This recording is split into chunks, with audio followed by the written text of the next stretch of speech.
Murad Ismail pastikan program kerja 100 hari berjalan sesuai rencana.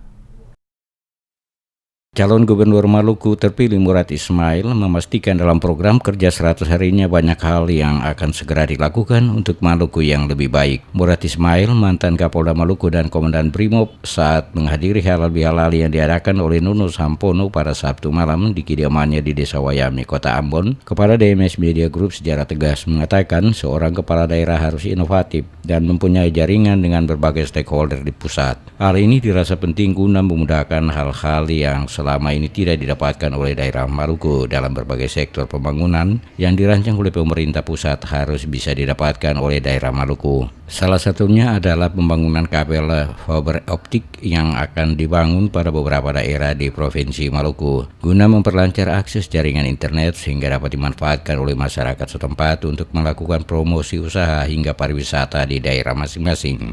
Selain itu juga selaku gubernur terpilih dirinya akan memperjuangkan salah satu putra daerah Maluku agar nantinya bisa masuk dalam jajaran kabinet siapapun presidennya nanti.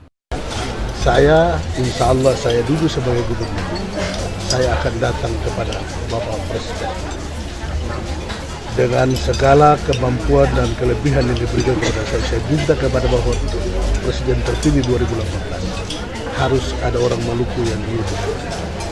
Sekalipun harus saya kembali. Ini harus kita lakukan sekarang.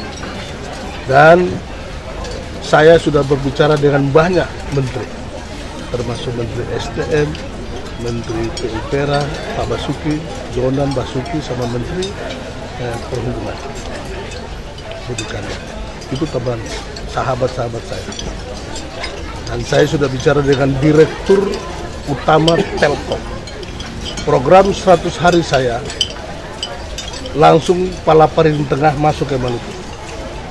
Palaparing Tengah masuk ke Maluku dengan pemasangan kabel fiber optik.